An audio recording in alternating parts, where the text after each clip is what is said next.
அஸ்ஸலாமு அலைக்கும் வரஹ்மத்துல்லாஹி வபரகாத்துஹு.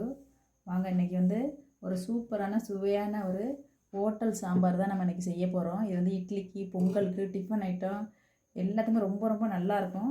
இந்த சாம்பார் எப்படி செய்யலான்றதை நம்ம வீடியோவில் போய் பார்க்கலாம் வாங்க. நம்ம அதுக்கு தேவையான பவுடரை மட்டும் நம்ம அரைச்சிக்கிறோம். ஏற்கனவே நான் பருப்புலாம் வேக வச்சுருக்கேன். அதுக்கு கொஞ்சமாக எண்ணெய் ஊற்றிக்கிறோம். நம்ம கொஞ்சமாக எண்ணெய் ஊற்றி இந்த சாமான் மட்டும் வறுத்துக்க போகிறோம். இது 1 ஸ்பூன் கடலைப்பருப்பு வச்சுருக்கேன். 1 ஸ்பூன் கடலைப்பருப்பு போட்டுருவோம். அதேமாதிரி தனியா 1 ஸ்பூன் தனியா அதையும் நம்ம போட்டுக்கிடுவோம். சீரகம் ஒரு 1/2 ஸ்பூன் சீரகம் வச்சுருக்கேன். ஒரு 1/2 ஸ்பூன் சீரகத்தையும் அதில் நம்ம போட்டுருவோம். போட்டு ஒரு வெந்தயம் ஒரு 10 வெந்தயம் வச்சுருக்கேன். ரொம்ப போட வேணாம், ஒரு 10 வெந்தயம் மட்டும் போட்டிருக்கேன் வாசனைக்கு. ஏன்னா வெந்தயம் ஜாஸ்தியாக போட்டாக்க கசப்பாயிடும், ஏன்னா தாளிக்கவும் போகிறோம். இதை கொஞ்சம் கோல்டு கலரில் வறுத்துக்கிடுவோம். நம்ம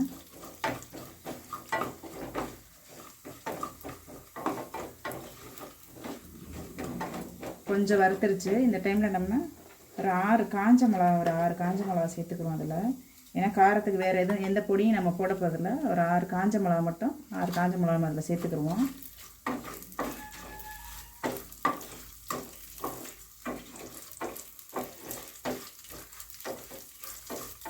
அவ்வளோதான், நம்ம டிஃபன் சாம்பாருக்கு தேவையான மசாலா வறுத்தாச்சு, போதும். நம்ம இப்போ அடுப்பு ஆஃப் பண்ணிவிட்டு இது கொஞ்சம் நேரம் அப்படியே ஆறவிட்டு நம்ம இதை பவுடர் பண்ணிக்கிறோம். இதுதான் நம்ம சாம்பாருக்கு தேவையான மசாலா. இவ்வளோ தான். இந்த மசாலாலாம் ஆறிடுச்சு. இப்போ நம்ம அதை நைஸ் பவுடர் ஆக்கிட்டு வந்துடலாம். சின்ன ஜாரில் போட்டு நைஸாக பவுடர் ஆக்கிக்கிடுவோம். பவுட்ரு இப்போ நம்ம நைஸாக அரைச்சிட்டு வந்தாச்சு. இப்போ சாம்பார் தாளிக்க ஆரம்பிக்கலாம். ஒரு பாத்திரம் வச்சு அடுப்பு வச்சுக்கலாம்.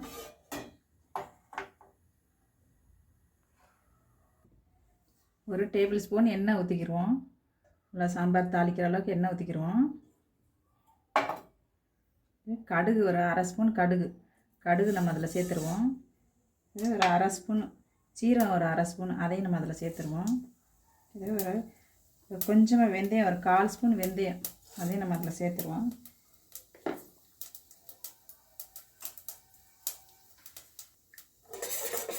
லேசாக பொரியட்டும், கடுகு நல்லா பொரியட்டும். கடுகு கொஞ்சம் நம்ம சாம்பார் வெங்காயம் உரித்து வச்சுருக்கேன். கொஞ்சம் பெரிய வெங்காயமும் கொஞ்சம் நீல வாக்கில் அரிஞ்சு வச்சுருக்கேன். எல்லாத்தையும் நம்ம அதில் சேர்த்துக்குவோம். கடுகு பொரியட்டும்.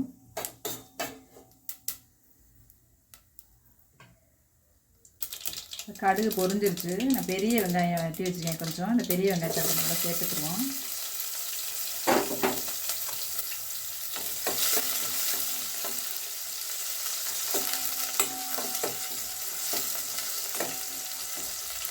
கொஞ்சம் வதங்கிச்சு போதும். இந்த டைமில் நம்ம ஒரு 1/2 ஸ்பூன் பெருங்காயத்தூள் வச்சுருக்கேன், அதையும் நம்ம போட்டுவிட்டோம். மஞ்சத்தூள் ஒரு 1/2 ஸ்பூன் வச்சுருக்கேன், அதையும் நம்ம அதில் போட்டுருவோம். இப்போ 2 காஞ்ச மிளகா அதையும் நம்ம அதில் போட்டு கொஞ்சம் வதக்கிறோம். மஞ்சத்தூள், பெருங்காயம் இதெல்லாம் போடும்போது நம்மளுக்கு நல்லாயிருக்கும், வாசனை நல்லாயிருக்கும். லேசாக வதங்கிருச்சு. இப்போ சாம்பார் வெங்காயம் ஒரு 20 வெங்காயம் வச்சுக்கேன். இதுவே நம்ம ஹோட்டல் சாம்பாருடைய வாசனை டேஸ்ட்டே இந்த சாம்பார் வெங்காயம் தான். அதையும் போட்டிருக்கேன். அதோட 2 கொத்து கருவேப்பிலையும் அதை கூட சேர்த்துருவோம். சேர்த்துட்டு கொஞ்சம் நேரம் நல்லா வதக்கிறோம். அதை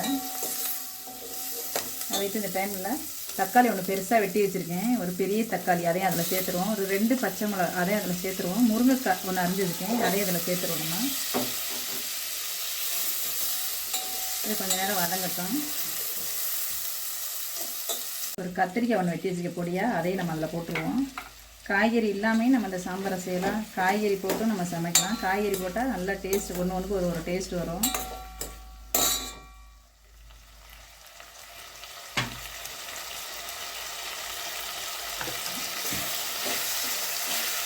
நம்ம இந்த அரைச்ச பவுடரையும் அது கூட சேர்த்துருவோம். காய்கறிகளோடு சேர்ந்து வேகட்டும். சரி, அதுக்கு தேவையான உப்பையும் நம்ம கொஞ்சம் போட்டுருவோம். உப்பையும் காய் நல்லா வேகட்டும். நல்லா வாசனை சூப்பராக இருக்குது. இந்த அரைச்சி விட்ட சாம்பார் ஹோட்டல்ஸு, பெரிய பெரிய ரெஸ்டாரண்ட்டுக்கு போனோம்னா தான் இந்த மாதிரி சாம்பார்லாம் கிடைக்கும். இனிமேல் நம்ம வீட்டிலே செஞ்சு எல்லோரும் நல்லா சாப்பிட்லாம். இந்த காய் வேகிறதுக்கு ஒரு 1/2 கிளாஸ் தண்ணி ஊற்றி நம்ம வேக வச்சுருவோம். கொஞ்சம் நேரம் இது வேகட்டும்.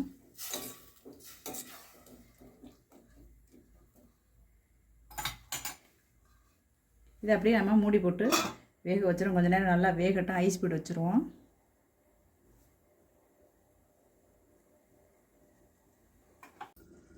10 நிமிஷம் ஆயிடுச்சு. காயெல்லாம் சூப்பராக வெந்து வந்திருக்கு. இந்த டைமில் நான் வந்து ஒரு 100 பருப்பு வேக வச்சு வச்சுருக்கேன். 5 விசில் விட்டு 100 பருப்பு வேக வச்சு வச்சுருக்கேன். இந்த டைமில் வந்து ஒரு எலுமிச்சை அளவு, இவ்வளோ பெருசு ஒரு எலுமிச்சை அளவு புளி கரைசல் வச்சுருக்கேன். இதையும் இதில் நம்ம சேர்த்துருவோம்.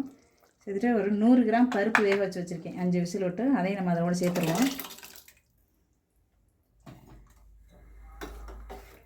சேர்த்துட்டு இது கூட நம்மவே வந்து ஒரு கை கொத்தமல்லி தழை ஒரு கை கட் பண்ணி வச்சுருக்கேன். அதையும் நம்ம அதில் சேர்த்துக்கிடுவோம். கொதிக்கட்டும்.